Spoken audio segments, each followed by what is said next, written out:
Assalamualaikum warahmatullahi wabarakatuh.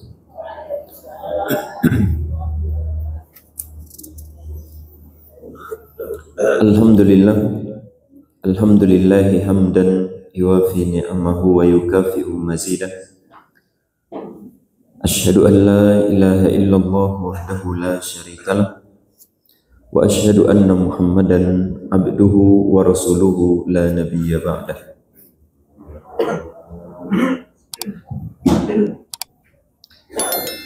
Allahumma salli wa sallim ala sayyidina wa maulana Muhammadin wa ala alihi wa sahbihi wa man ihtada bihadihi ila yaumiddin, amma ba'd.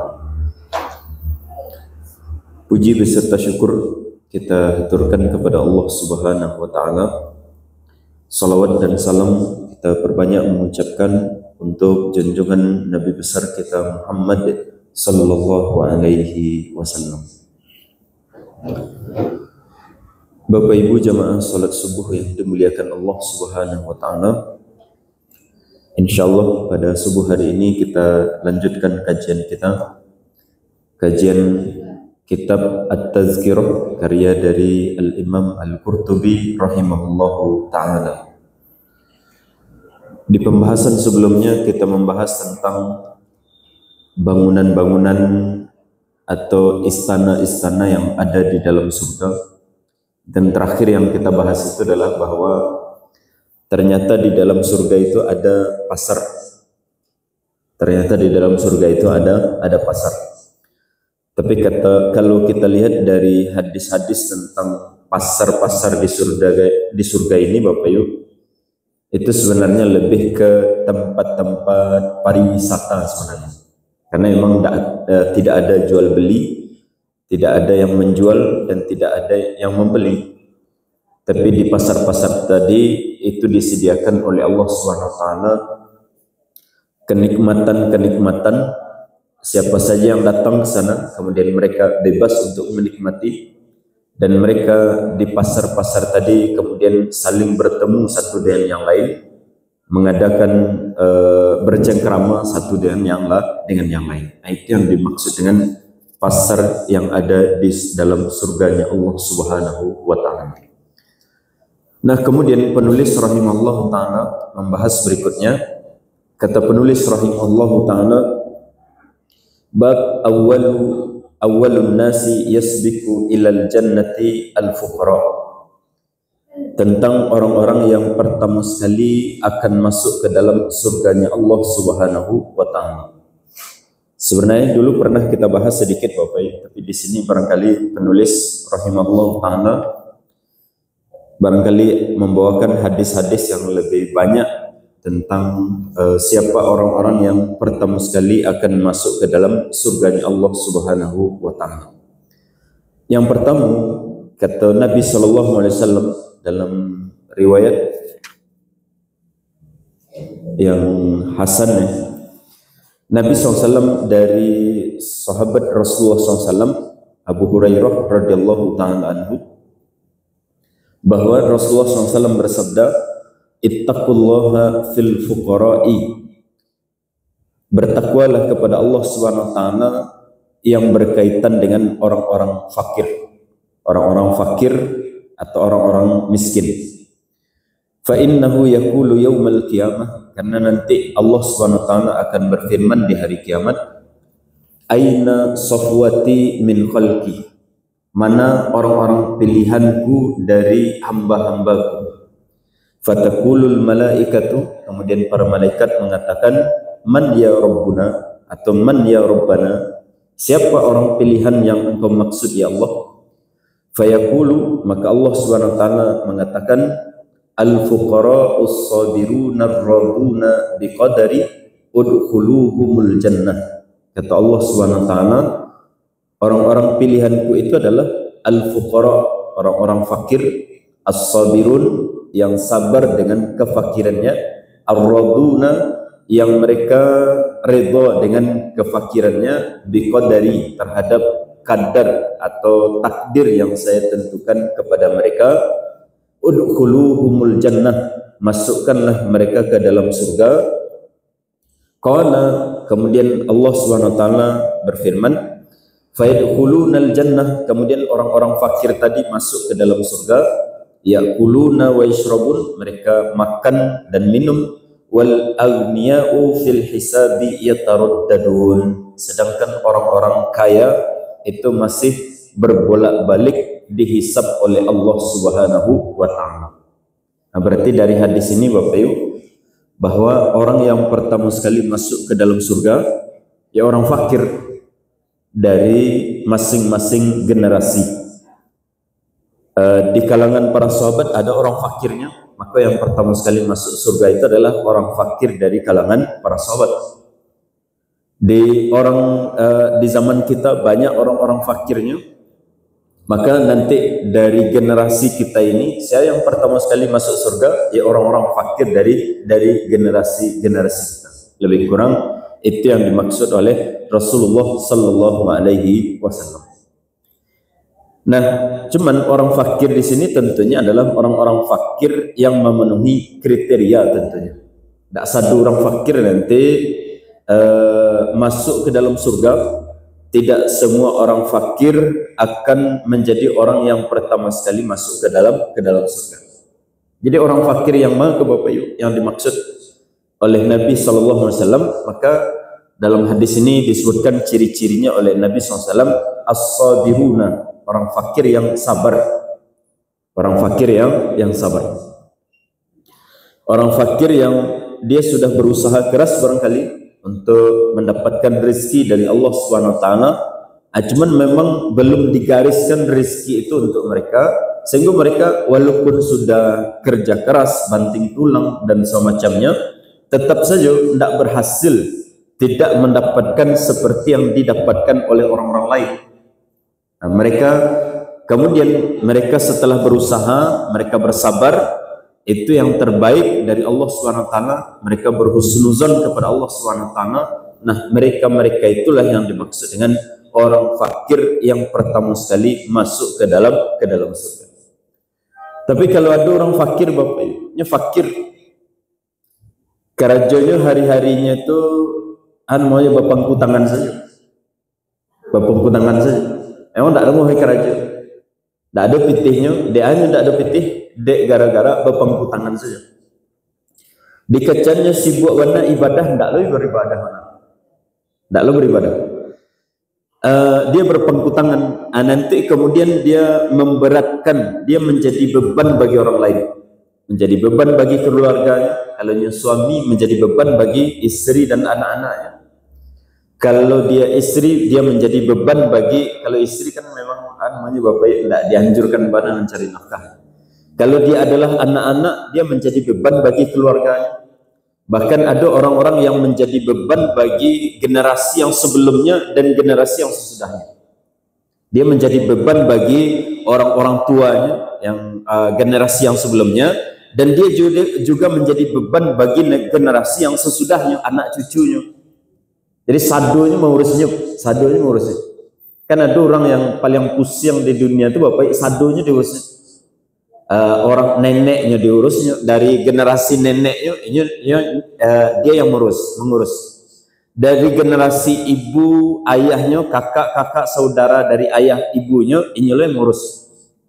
Dari saudara-saudaranya sendiri, dia juga yang bertanggung jawab. Nanti kakak adiknya kok punya anak anaknya mereka lah yang mengurus. Nah, ini namanya orang-orang yang memberikan beban kepada orang lain. Ada orang memang begitu. Jadi dia menjadi beban bagi bukan hanya kepada generasinya saja, bahkan dia menjadi beban bagi generasi-generasi yang sebelumnya dan generasi yang sesudahnya. Nah, jadi karajonya itu hanya memberatkan orang lain saja, menjadi beban bagi orang lain. Apakah orang yang seperti ini yang pertama sekali masuk surga? Tentu tidak. Ini justru akan berat nanti hisabnya di sisi Allah Subhanahu wa taala, karena nanti di antara yang akan dipertanyakan oleh Allah Subhanahu wa taala adalah tentang waktunya itu kama dipergunakan. Diberikan waktu oleh Allah Subhanahu wa taala, kemudian kenapa masih menjadi beban bagi orang lain? Nah, itu kan akan dipertanyakan oleh Allah Subhanahu wa taala. Tapi kalau ada orang nanti misalkan soleh, rajin beribadah, kemudian dia sudah berusaha, tapi memang hasilnya tidak je seberapa Bapak Ibu, dia masih je tergolong orang-orang yang fakir dan miskin. Barangkali ini yang kemudian dimaksud oleh Rasulullah Sallallahu Alaihi Wasallam. Jadi tidak sado orang fakir, tidak sado orang fakir. Nah, kemudian yang kedua, ciri dari orang fakir yang akan pertama sekali masuk surga itu Bapak, dia ketika digariskan oleh Allah Subhanahu wa taala menjadi orang fakir, dia bersabar. Dia bersabar. Sabar dalam artian di sini dia tidak mengeluh dengan keadaan tadi. Jadi dia menerima. Dia menerima keadaan di mana dia tidak dijadikan seberuntung seperti yang diberikan kepada orang lain. Dia tidak mengeluh, dia tidak mengupat, dia tidak mencela dirinya, dia tidak bersuuzon kepada Allah Subhanahu wa taala. Itu namanya orang yang bersabar. Kemudian yang berikutnya itu Bapak, orang yang fakir yang akan pertama masuk ke dalam surga pertama sekali itu adalah yang memang dia fakir, tapi dia mentalnya itu adalah mental orang kaya. Ada orang fakir Bapak Ibu, ada orang fakir sudahlah fakir dalam artian tidak memiliki apapun ya. Di sisi yang lain ternyata dia adalah orang yang paling berambisi untuk mendapatkan banyak hal. Itu namanya tidak fakir yang akan pertama sekali masuk surga. Jadi kata Nabi SAW, ar-raduna, orang fakir yang dia itu Bapak, ketika menjadi orang fakir, dia tidak banyak keinginan duniawi, itu tidak banyak. Dia akan menjaga dirinya dari meminta-minta, dia akan menjaga dirinya dari keinginan itu dan segala halnya. Tapi kalau ada orang fakir Bapak, setiap menampak orang kayu melili air lionya. Nah, berarti tidak orang fakir yang terpuji. Berarti tidak orang fakir yang terpuji. Kan ada orang fakir itu Bapak, orang miskin. Kalau lah ada bantuan-bantuan atau basobok je orang kayu, langsung tabayang tanya bahas supaya harta dari orang tadi bisa pindah kayaknya. Dengan mengemis lah, dengan mengadu nasib lah, dengan menceritakan nasib lah sambil berharap orang tadi mengasihaninya. Nah, orang-orang yang seperti ini bukanlah orang fakir yang terpuji yang pertama sekali masuk ke dalam surganya Allah Subhanahu wa taala. Kan banyak orang fakir begitu. Mentalnya memang fakir. Nah, orang fakir yang mana yang akan masuk pertama sekali ke dalam surga itu Bapak? Orang fakir yang radun, orang fakir yang mentalnya itu adalah mental orang kaya, seperti yang ada dalam ayat Al-Quran ya,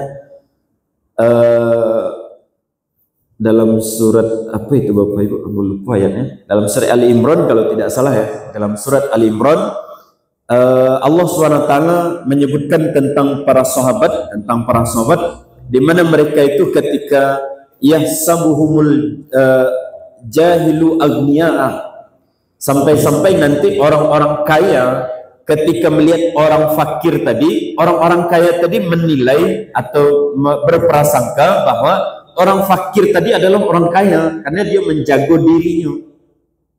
Dia menjaga diri, dia tidak suka meminta-minta, dia tidak suka itu ya. Kadang ada orang fakir itu yang suka menceritakan kefakirannya kepada orang lain, berharap nanti dibelas kasihani. Nah, itu tidak cukup. Nah, jadi orang fakir yang seperti ini tidak termasuk kriteria orang-orang fakir yang akan pertama sekali masuk ke dalam surga. Nah, tapi orang fakir yang dimaksud dalam hadis ini adalah orang fakir yang kata Nabi SAW, ar-raduna biqadari. Mereka adalah orang-orang yang redha terhadap takdir dari Allah SWT, dan dia tidak akan merendahkan dirinya di hadapan orang lain. Dia banyak masalah, dia banyak kebutuhan-kebutuhan yang dia miliki, tapi dia tidak gampang untuk kemudian mengadu kepada manusia. Dia tidak gampang berkeluh kesah kepada manusia. Kira-kira banyak orang mudaku atau seketek Bapak Ibu, jauhnya seketek orang seketek. Jadi jangan jangan awak terlalu capek senang dengan hadis itu ya. kepada orang-orang fakir tentunya, kepada orang-orang fakir, jangan terlalu cepat senang dengan hadis ini, bahwa orang fakir adalah orang yang pertama sekali akan masuk ke dalam surganya Allah. Kita katakan hadis ini benar, hadis ini sahih dari Nabi SAW. Cuman orang fakir yang dimaksud dalam hadis ini adalah orang fakir yang memenuhi kriteria. Tidak semua orang fakir. Tidak semua orang fakir. Kalau orang fakir yang suka mengemis, orang fakir yang suka setiap mencari orang kayu, maniti ayunya Bapak Ibu,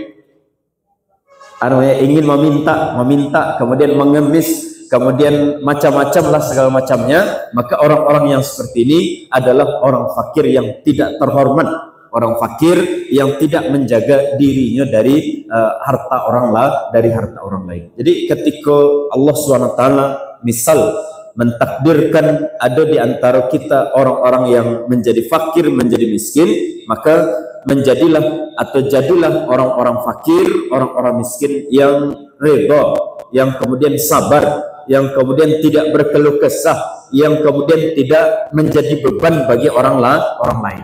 Ada kebutuhan, Bapak, ada kebutuhan awak, misalkan, jangan langsung kemudian meminta kepada orang lain.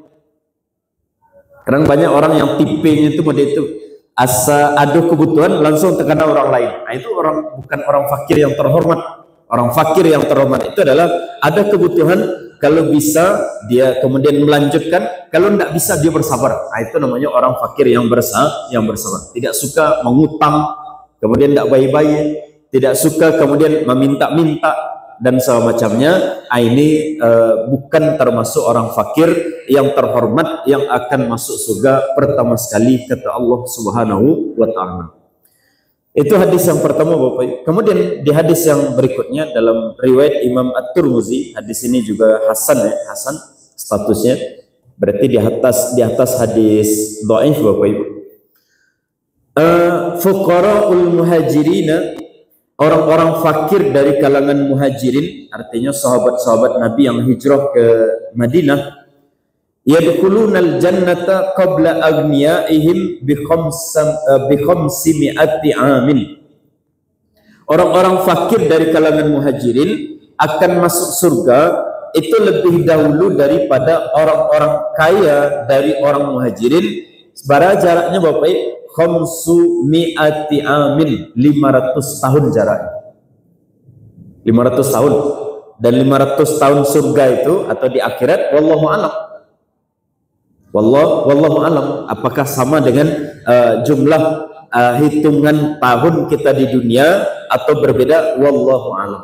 Ada riwayat yang lain atau dalam hadis itu, dalam ayat dikatakan bahwa satu hari di akhirat itu sama aja 1000 tahun awak di dunia. Kan pada itu lebih kurang.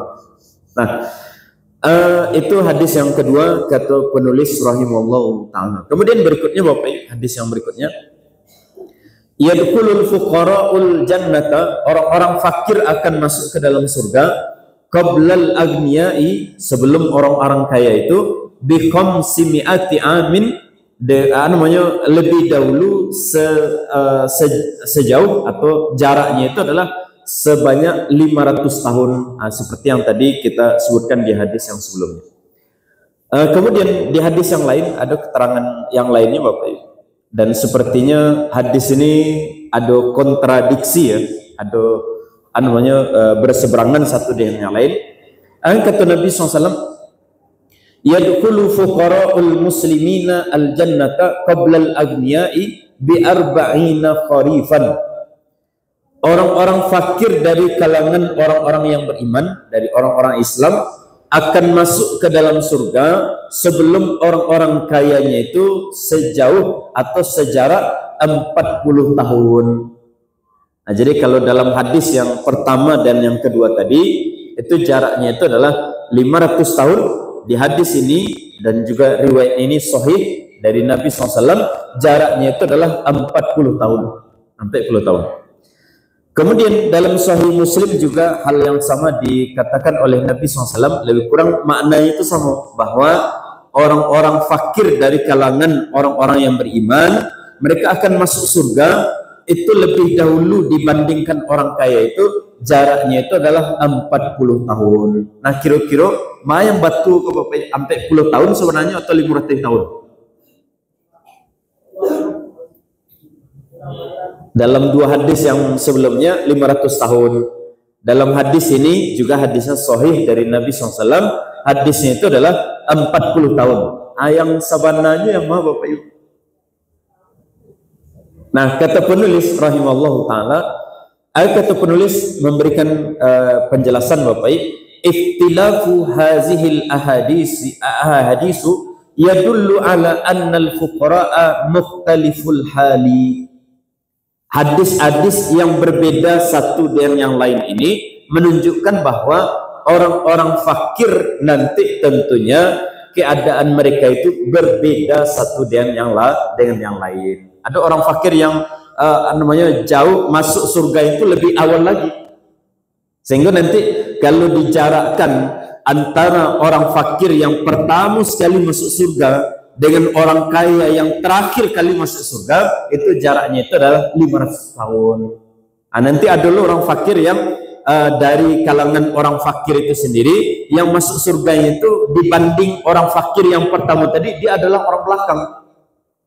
Orang yang belakang masuk surganya dibanding dengan orang kaya yang berikutnya jaraknya itu lebih dekat. Padahal jaraknya sampai 10 tahun.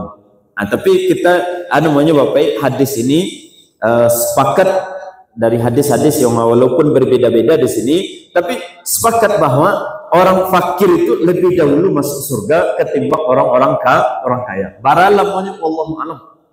Ada di antara mereka yang sampai 10 tahun jaraknya, ada yang jaraknya itu lebih daripada itu, bahkan nanti jarak orang fakir yang pertama sekali masuk surga itu adalah sejauh atau jaraknya itu adalah 500 tahun dibandingkan orang kaya berikutnya. Nah itu hadis-hadis ini walaupun berbeda-beda tapi menunjukkan satu hal, bahwa orang fakir itu lebih dahulu masuk ke dalam surganya Allah Subhanahu wa ta'ala. Kira-kira sebabnya Bapak orang fakir kok lebih dahulu masuk surga? Karena yang dihisapnya seketek.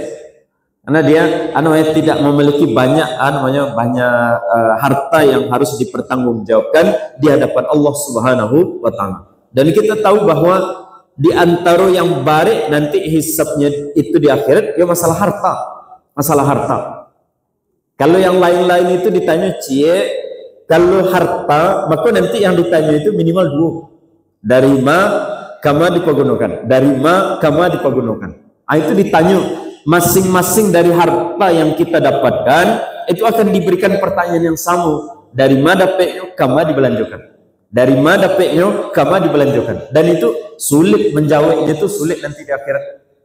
Satu harta yang kita dapatkan, dapat gaji misalkan Bapak, kama gaji tadi dipergunakan kan cabang-cabang nanti, ada yang untuk ini, untuk itu dan semacamnya, dan itu masing-masing akan dipertanggungjawabkan di hadapan Allah Subhanahu wa ta'ala. Makanya orang yang kayu raya tadi Bapak, karena hartonya itu kakin kamari, maka balik nanti panjang hisap. Jangankan di akhirat Bapak, di dunia sajalah misalkan paniang yang bertanggungjawabkan. Paniang itu pejabat-pejabat itulah misalkan Bapak yang lah kayu rayu itu ya. Bukan menuduh mereka enggak. Cuman mereka itu pitihnya itu yang lah sambuh sekian banyak pitihnya itu kalau ditanya dari mana pitihnya ini bingung jawabnya. Dari mana saja baru.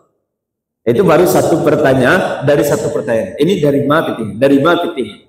Itu bareknya namanya pertanggungjawaban dari orang-orang yang memiliki harta yang banyak.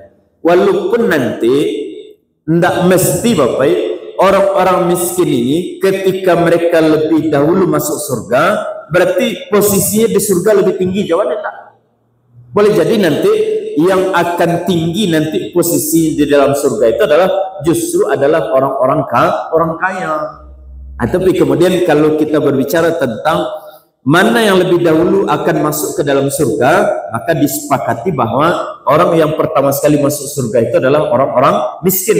Tapi masalah nanti siapa yang paling tinggi derajatnya di dalam surga itu tergantung nanti miskinnya siapa dan orang kayunya siapa, tergantung kepada amal mereka masing-masing selama di dunia. Boleh jadi nanti memang yang paling tinggi itu adalah orang miskin ketika dia bertakwa kepada Allah Subhanahu wa taala. Boleh jadi nanti memang orang yang paling tinggi derajatnya itu adalah orang kaya karena dia selama hidup di dunia kaya, kemudian memberikan yang terbaik kepada agama Islam. Nah, itu tergantung kepada amalan masing-masing. Lebih kurang begitu kata penulis rahimahullahu ta'ala. Kemudian beliau melanjutkan wa wajhul jam'i bainahuma, penjelasan dari hadis-hadis tadi Bapak. Kalau ingin digabungkan hadis-hadis yang sepertinya kontradiktif ini, hadis-hadis yang bertolak belakang satu dengan yang lain ini, ayyuqala, hendaknya kita mengatakan annasibaqal fuqara'i minal muhajirina yasbiquna sibaqal aghniya'i minhum bi arba'ina kharifan wa ghayra sibaqil aghniya'i bi 500 amin. Ini pendapat yang lain Bapak, bahwa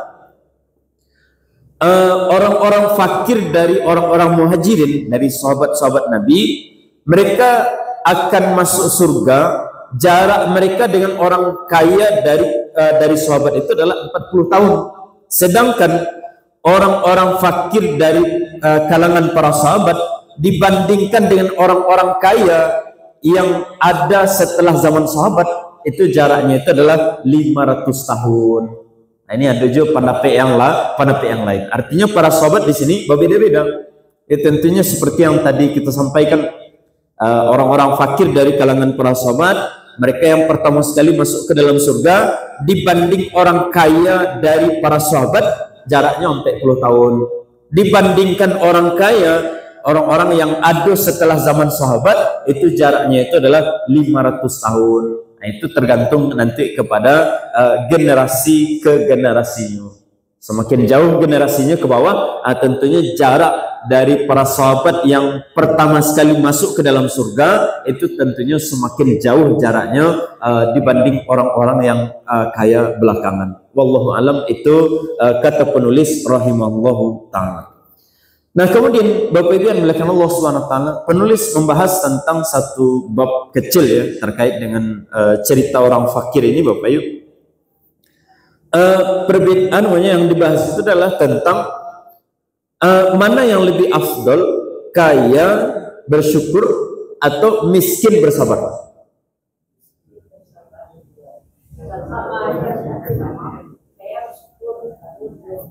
Iya.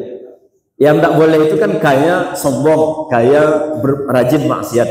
Tapi kalau kaya bersyukur dalam artian di sini, Bapak, dicarinya harta itu dengan cara yang halal, dipagunakan dengan cara yang halal. Nah, itu namanya orang kaya yang bersyukur namanya.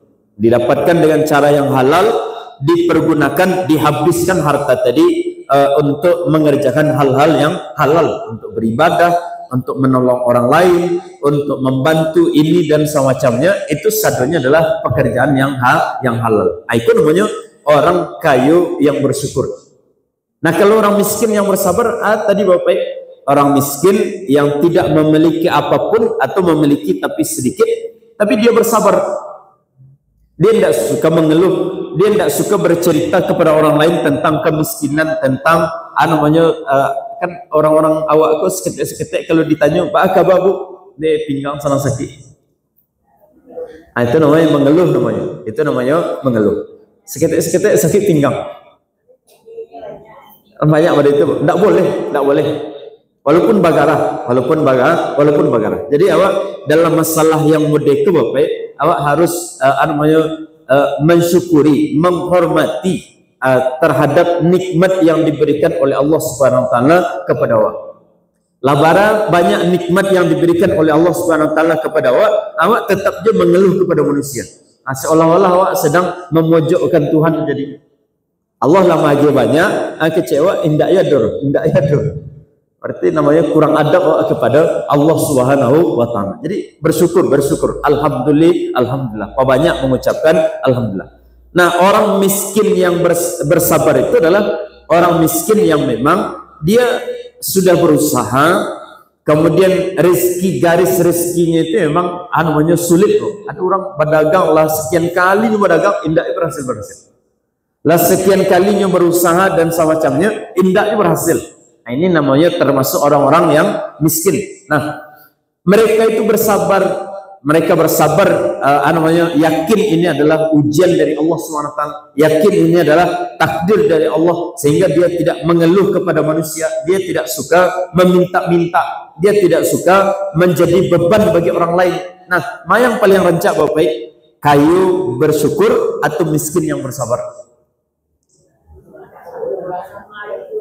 Keduanya rancak ya, keduanya rancak. Yang rancak itu, yang tidak rancak itu kayu sombong, kayu yang banyak maksiat, atau miskin yang namanya miskin tapi suka mengeluh, itu tidak rancak. Itu tidak rancak. Nah, kini yang ditanyakan itu adalah yang sama-sama rancak tadi, yang kayu yang bersyukur dan orang miskin yang bersabar. Mana yang paling afdol? Maka kata penulis rahimahullah taala, beliau di sini, kalau Imam Al-Qurtubi, beliau lebih memilih pendapat, walaupun itu terjadi perbedaan yang panjang di antara para ulama tentang mana yang paling afdol, orang kayu yang bersyukur atau orang miskin yang bersabar. Itu namanya perbedaan yang panjang dari kalangan para ulama. Nah, tapi kemudian penulis rahimahullah ta'ala mengambil dari salah seorang ulama, guru beliau ya, guru dari Imam Al-Qurtubi. Beliau itu namanya adalah Abu Ali Ad-Daqqaq. Ini salah seorang guru dari Imam Al-Qurtubi.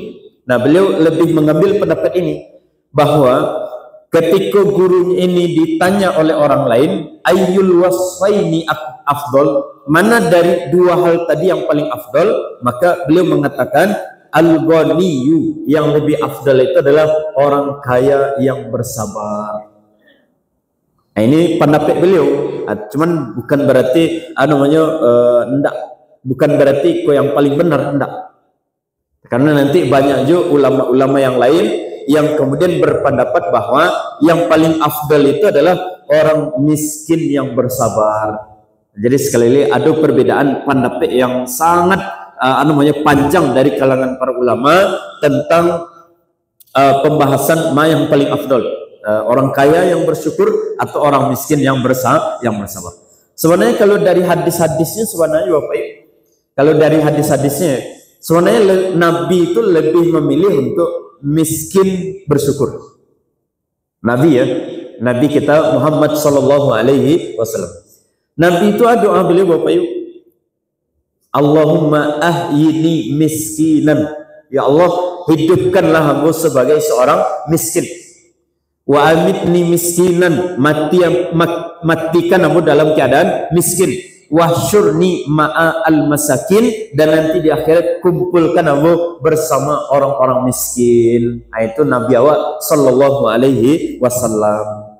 Dalam hadis yang lain, Nabi SAW itu berdoa, di antara doa Nabi itu Bapak Ibu, Allahumma ja'al, ya Allah jadikanlah rizqa ali Muhammadin qutan, rezekinya keluarga besar Muhammad, dari Nabi, dari beliau sampai anak cucu beliau, itu didoakan oleh Nabi SAW, rezeki mereka itu hanya makanan saja. Wa fi riwayatin, dalam riwayat yang lain, kifafan itu artinya adalah rezeki yang secukupnya saja. Itu namanya kifaf itu adalah rezeki yang secukupnya saja, cukup untuk makan, cukup untuk minum, cukup untuk sekedar menikmati daripada indah. Itu doa dari Rasulullah sallallahu alaihi wasallam. Dan kata penulis rahimahullah taala, beliau juga menyebutkan di sini perbedaan tadi.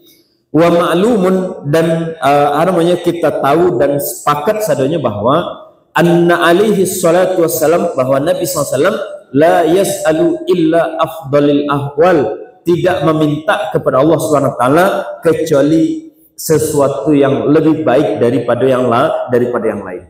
Jadi doa Nabi itu miskin, Bahkan Nabi SAW mendoakan anak keturunan beliau ke bawah, sampai kalau zaman kini namanya Habib-Habib itu Bapak Ibu, didoakan oleh Nabi. Doa Nabi SAW, kifafan, rezeki mereka itu secukupnya sajalah. Secukupnya saja, cukup untuk makan, untuk bertahan hidup. Itu doa dari Rasulullah Sallallahu Alaihi Wasallam. Tapi tetap di sini bahwa penulis dengan beberapa alasan memilih ya. Penulis dengan beberapa alasan belum memilih, kalau sekiranya ada pilihan menjadi orang kaya yang bersyukur dengan orang miskin yang bersabar, maka beliau lebih memilih supaya dijadikan menjadi orang kaya yang bersyukur. Kaya yang bersyukur. Silahkan Bapak Ibu, tidak masalah ya. Berbeda dengan beliau tidak masalah. Ustaz, ambo lebih cenderung rasanya ingin menjadi orang miskin yang bersabar. Amun yang banyak ibadah saja, haratu dalam masalah haratu amun tidak akan bakure habis-habisan untuk mencarinya. Amun cukupkan dengan secukupnya saja, tidak masalah, silakan. Asal awak benar-benar menjadi orang miskin yang bersabar, sabar terhadap takdir dari Allah. Sabar dalam artian kita tidak mengeluh kepada orang lain. Itu kata penulis rahimahullah ta'ala. Nah, ada di antara keutamaannya kalau menjadi orang kaya dan bersyukur itu Bapak Ibu. Keutamaan dari orang menjadi orang kaya yang bersyukur. Keutamaannya itu sebelum kita menyebutkan tentang keutamaan dari orang kaya yang bersyukur, harus kita garis bawahi dari awal balik Bapak Ibu, bahwa yang dimaksud dengan orang kaya di sini dipastikan Bapak Ibu, orang kaya yang akan terpuji itu adalah orang kaya yang mendapatkan harta itu dengan cara yang halal. Tidak mungkin terpuji, tidak mungkin akan menjadi orang kaya terbaik dalam Islam kalau dia mendapatkan kekayaan tadi dengan cara yang haram. Itu tidak mungkin. Jadi tidak akan mungkin menjadi orang kaya terbaik nanti di akhirat, akan masuk ke dalam surga, kemudian ditempatkan di surga yang paling tinggi surganya nanti di akhirat, kalau ternyata hasil dari kekayaan itu adalah didapatkan dengan cara yang haram. Jadi Islam tidak memandang orang itu adalah orang kaya yang terbaik kalau hasilnya itu adalah didapatkan dengan cara yang haram. Itu tidak mungkin menjadi orang kaya terbaik dalam Islam. Contohnya misalkan Bapak, contohnya misalkan para koruptor, misalkan para koruptor, mereka itu mencari pitih ya sebentar banyak dapat pitih dengan korupsi 271 triliun, menjabat bara tahun dapat pitih segitu, kan gampang, bara banyaknya pitih sebanyak itu 271 triliun. Orang yang paling tinggi gajinya, kalau ambo kan suka mencari olahraga. Orang yang paling tinggi gajinya dari orang olahraga itu Bapak itu Ronaldo. Bapak ibu barangkali tidak tahu ya. Nah, barang gajinya orang tuh dalam setahun Bapak 1,3 triliun. Itu gaji yang paling tinggi. Itu pun hanya didapatkan ketikanya bermain di Arab Saudi sebagai negara yang kaya raya. Ketika main di Eropa tidak ada gajinya segitu, tidak sampai segitu.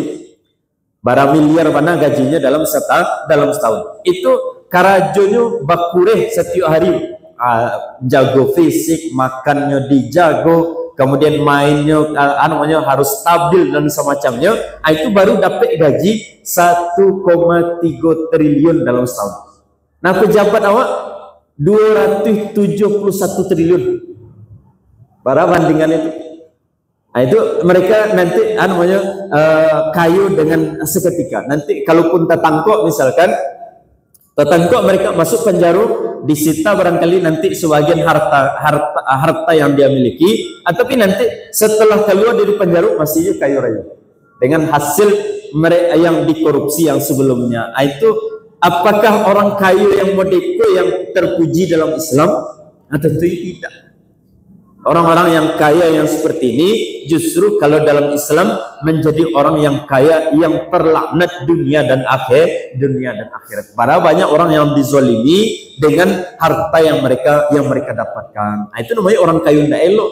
Nah, jadi orang kayu dalam Islam kapan mereka itu akan menjadi terpuji kalau mereka mendapatkan itu dengan cara yang halal. Artis-artis misalkan kayu rayu, tapi nya dapat pitih kekayaan tadi dengan cara-cara yang tidak benar. Akhir-akhir itu orang kayu terhormat atau tidak Bapak Ibu? Ini tidak. Walaupun barangkali nanti datangnya ke pelosok-pelosok, ke kampung-kampung, yang dikerajukannya Bapak Ibu membuat masjid, membuat musola, membantu pesantren, membantu pondok tahfiz, membuat berkurban. Kurbannya itu Bapak Ibu gadang-gadang sapi itu Bapak Ibu. Tapi apakah dia adalah orang kaya yang terhormat? Jawabannya tidak. Kalau benar harta yang mereka dapatkan itu adalah dengan cara yang tidak benar. Caranya tidak benar. Dia harus membuka aurat, dia harus melanggar banyak syariat, aturan-aturan dalam syariat. Maka harta yang mereka dapatkan dengan cara-cara seperti itu bukanlah orang-orang kaya yang ada dalam kriteria Islam. Jadi dalam kriteria Islam, siapa orang yang kaya itu Bapak, orang yang mendapatkan harta dengan cara yang halal. Nah, itu namanya orang kaya dalam Islam. Nah, kemudian yang berikutnya itu Bapak, kapan lagi seseorang dikatakan kaya dalam Islam? Yang kedua syaratnya itu Bapak, ketika orang ini merasa puas dengan apa yang mereka dapatkan. Mereka itu merasa puas dengan apa yang mereka dapatkan. Itu baru nama orang kaya namanya. Dalam artian di sini Bapak, kalau ada orang yang sudah diberikan kekayaan oleh Allah SWT, tapi tidak ada puasnya, dia berambisi lagi. Kalau nyala punya rumah misalkan dua kadang-kadang rumahnya, ini masih juga berambisi untuk mendapatkan rumah yang lebih baik lagi. Nah, berarti itu namanya bukan orang kaya dalam Islam. Jadi orang kaya dalam Islam itu adalah orang kaya yang walaupun dia tetap berusaha, bisnisnya jalan segala macamnya, tapi dia memiliki rasa cukup dalam dirinya. Merasa sudah puas terhadap rezeki yang sudah diberikan oleh Allah SWT. Karena orang kaya itu ada dua macam. Ada orang kaya yang dia sudah merasa puas terhadap pemberian dari Allah SWT, walaupun dia tetap berusaha juga, dia tetap berjalan juga bisnisnya, tapi dalam hatinya malah merasa puas. Walaupun dia tetap menjalankan, bisnisnya tetap jalan, dia tetap berusaha, tetap berusaha, tapi dalam hatinya sudah ada kepuasan. Itu namanya orang kaya yang benar dalam Islam. Karena nanti yang kedua itu Bapak, ada orang kaya yang walaupun harta itu sudah banyak yang mereka dapatkan, tapi mereka itu masih tidak ada puasnya, masih merasa kurang baru paraluja itu. Sehingga nanti dalam bisnis tadi Bapak, sifatnya itu bukan lagi menjalankan bisnis, tapi namanya terlalu berambisi untuk mendapatkan keinginannya. Nah, itu namanya orang kaya yang yang bukan kaya dalam Islam. Jadi mereka itu kaya, tapi sebenarnya adalah orang fakir, mental fakir. Nah, nanti nampak dalam kenyataannya itu nampak. Ciri-cirinya mereka itu Bapak, mereka sudah kaya, tapi merasa alun puas, sehingga mereka dalam mengejar keinginan-keinginan tadi, mereka kadang-kadang melanggar syariat Allah. Mereka lupa sholat, kemudian beribadahnya kurang-kurang. Kemudian nanti barangkali bahkan dengan kekayaan yang mereka inginkan itu Bapak, mereka tidak menjalankan kewajiban-kewajiban mereka dari harta yang mereka miliki. Ada orang fakir, ada orang miskin misalkan, nampak adanya sedang membutuhkan, ia tidak mau membantu. Kenapa? Karena menurut mereka kurang nanti hartanya dan semacam. Nanti kapan tercapai target yang dia inginkan. Ini namanya orang kaya yang masih bermentalkan fakir. Jadi yang kayu, yang sawana kayu itu Bapak, pitihnya sambuh, tapi sudah merasa cukup. Dia sudah merasa cukup. Walaupun bisnisnya tetap jalan, tapi kemudian dia tidak berambisi lagi terhadap dunia. Dapat alhamdulillah, tidak dapat ya mereka sudah merasa cukup. Ini yang dinamakan sebagai orang kaya yang benar-benar kaya dalam Islam. Jadi pitihnya banyak, kemudian dia merasa cukup. Kalau ada orang yang materinya banyak, pitihnya banyak, tapi ambisinya masih tinggi, itu namanya orang yang masih bermental miskin, bermental fakir, alun kayu dalam standar Islam namanya. Itu namanya sedikit kata penulis rahimahullah taala terkait dengan siapa orang kayu yang benar-benar kayu dalam agama Islam. Yang pertama dicari haratu pencarian tadi dengan cara yang benar, dengan cara yang halal, dan yang kedua itu adalah dia merasa puas terhadap pemberian dari Allah Subhanahu wa taala sehingga dia tidak akan melakukan hal-hal yang tercela dalam harta yang mereka miliki. Itu namanya orang-orang yang benar-benar kayu dalam Islam. Nah, Bapak Ibu melihat Allah Subhanahu wa taala, keutamaan dari orang kayu itu Bapak, yang pertama sekali keutamaan dari orang kayu itu adalah bahwa dia tidak akan kalau sudah benar orang kayu yang tadi yang kita sebutkan ya, dia sudah memiliki banyak harta, dia sudah merasa puas terhadap pemberian dari Allah Subhanahu wa taala, maka yang pertama sekali paling minimal Bapak dari orang kayu itu adalah keutamanya dia tidak membebani orang lain. Orang kalau berkecukupan itu Bapak, maka yang pertama sekali keutamaan dari mereka tidak akan menjadi beban bagi orang lain. Tidak akan menjadi beban bagi keluarganya, tidak akan menjadi beban bagi dusanak-dusanaknya, tidak akan menjadi beban bagi masyarakat kalau ia sudah menjadi orang yang berkecukupan. Dan itu bagian dari ibadah. Bagian dari ibadah. Kalau menjadi beban bagi orang lain itu adalah buruk, maka tidak menjadi beban bagi orang lain berarti itu adalah sesuatu yang terpuji. Pada itu pemahamannya. Jadi itu yang pertama sekali ketika seseorang itu diberikan kekayaan oleh Allah Subhanahu wa taala. Yang kedua, dengan kekayaan yang dimiliki oleh seseorang, dia akan bisa memaksimalkan ibadah, terutama ibadah-ibadah yang kaitannya itu dengan harta. Ibadah yang kaitannya dengan harta Bapak Ibu, ya zakat. Zakat itu rukun yang ketiga dari rukun Islam. Kemudian haji, dia bisa memaksimalkan ibadah yang kaitannya itu dengan harta. Dia bisa berzakat, dia bisa berhaji, dia bisa memperbanyak sedekah, membantu orang lain. Itu keutamaan dari orang-orang yang kaya yang bersyukur di dalam agama Islam. Kemudian berikutnya itu Bapak memaksimalkan ibadah. Kemudian yang berikutnya itu bahwa orang kaya tentunya nanti mereka bisa banyak membantu orang lain. Jadi ibadah ritual hartanya kepada Allah itu sempurna, dan ibadah sosialnya kepada sesama orang lain itu juga bisa dimaksimalkan. Dia bisa banyak membantu orang lain dengan harta tadi. Nah, keutamaan ini itu tidak dimiliki oleh orang fakir. Orang fakir nanti biasanya walaupun barangkali lah menutupi kefakirannya di hadapan orang lain, tapi tetap saja nanti dia akan menjadi beban. Tetap saja akan menjadi beban bagi orang lain walaupun lah menutupi. Karena nanti mau tidak mau tentunya orang bertanya dan semacamnya, nanti ada orang membantu dan semacamnya. Dan orang kaya tidak ada kejadian begitu. Anaknya dia kuliah ke Mesir misalkan, ya pitihnya banyak, tidak mungkin dia minta-minta. Tapi kalau orang miskin, orang Bapak, walaupun barangkali tidak inyo langsung yang meminta, tapi nanti gurunya mintaan.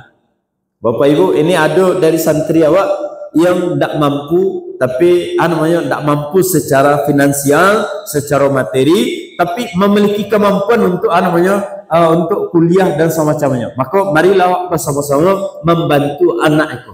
Secara langsung memang anak tadi tidak meminta kepada orang lain, tapi orang lain nanti meminta untuknya. Artinya beban juga untuk orang lain. Nah, kalau orang kayu kan tidak ada model itu. Kalau nyo kuliah kedokteran langsung pitihnya banyak, nyo kuliah ke Mesir pitihnya banyak, sehingga tidak menjadi beban bagi orang lain. Yang kedua, orang kayu itu Bapak bisa menjalankan ibadah maliyahnya itu dengan sempurna. Zakat, kemudian haji, umroh, Itu tasar mereka. Bila mereka niopai, itu tasar mereka. Nio haji reguler, nio haji plus dan semacamnya. Itu kalaulah kayu itu kan bebas saja untuk melaksanakan. Dan itu tidak didapatkan oleh orang-orang miskin. Nah, yang kemudian yang ketiga, dan ini yang lebih banyak lagi Bapak, cabang-cabangnya itu orang-orang kaya itu bisa maksimal memberikan ibadah-ibadah sosial atau membantu dalam bentuk namanya ibadah sosial kepada orang lain. Orang kalau mengajukan proposal, kasih diajukan proposal ke Bapak ke orang-orang kayu, orang-orang putih. Kan namanya jarang orang mengajukan proposal ke orang-orang miskin, kecuali kalau yang mengajukan tadi tidak tahu, tiba-tiba ini lagi proposal. Itu kalau orang namanya tidak tahu. Tapi kalau orang yang tahu, tentunya mereka hanya mencari orang-orang kayu, karena mereka lah yang kemudian berkemungkinan untuk memberikan bantuan. Orang miskin jangankan untuk membantu orang lain, untuk diri sendiri bisa. Jadi ini di antara keutamaan yang disebutkan oleh penulis rahimahullah ta'ala, kalau kita ringkaskan yang disebutkan oleh penulis rahimahullah ta'ala. Jadi yang pertama, orang kayu tidak akan mungkin membebani orang lain.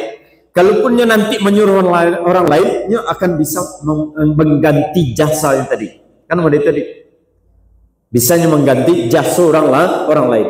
Diminta tolongnya orang lain memberasin rumahnya misalkan, memberasin rumah, membebani orang lain, tapi nanti dia langsung bisa mengganti para gajinya, para akan diberikan dan semacamnya. Itu hanya bisa dilakukan oleh orang-orang kaya. Jadi ini di antara keutamaan dari orang-orang kaya yang disebutkan oleh penulis rahimahullah ta'ala.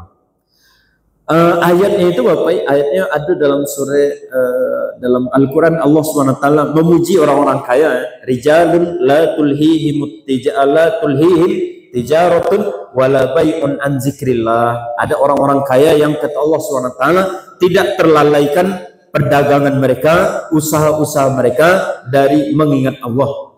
Jadi orang kaya yang bersyukur. Kemudian dalam hadis disebutkan oleh Nabi SAW, dan terakhir ke barangkali Bapak Ibu, kata Nabi SAW, innamad dunya li arba'ati nafarin. Hadis ini dikatakan hasan oleh Imam At-Tirmidzi rahimahullah ta'ala. Hamba itu hanya ampe macam saja. Ada hamba yang pertama, dan itu yang paling afdol, abdun razaqahullahu malan, seorang hamba yang diberi rezeki oleh Allah SWT sehingga dia menjadi orang kaya raya, fahuwa yattaqi fihi rabbah, kemudian dia bertakwa kepada Allah terhadap kekayaan yang diberikan, wa yasilu fihi rahimahu, kemudian dia menyambung silaturahim, dia melakukan banyak amal dengan kekayaan yang mereka miliki, fahaza bi afdalil manazil, maka ini adalah manusia yang paling tinggi derajatnya di sisi Allah Subhanahu wa taala. Nah, kalau dia adalah orang kaya yang bersyukur. Barangkali itu di antara yang bisa kita sampaikan terkait dengan materi ini, yaitu tentang orang fakir adalah orang yang pertama sekali akan masuk ke dalam surga, tapi masalah kedudukan nanti di akhirat itu saya yang paling afdal wallahu a'lam. Itu tergantung kepada masing-masing. Ada barangkali nanti orang yang paling tinggi kedudukannya itu adalah orang yang fakir. Ada kemungkinan nanti orang yang paling tingginya itu adalah orang-orang yang kaya. Tergantung kepada siapa yang lebih bertakwa kepada Allah Subhanahu wa taala. Inna akramakum indallahi atqakum. Lebih kurang itu kesimpulannya wallahu a'lam. Itu yang bisa kita sampaikan Bapak Ibu, semoga bermanfaat. Kira-kira ada pertanyaan Bapak Ibu? Tidak ada ya? Nah, itu yang bisa kita sampaikan. Semoga bermanfaat. Mohon maaf banyak salah dan khilaf. Wassallallahu ala nabiyina Muhammadin wa ala alihi wa sahbihi ajma'in. Wassalamualaikum warahmatullahi wabarakatuh.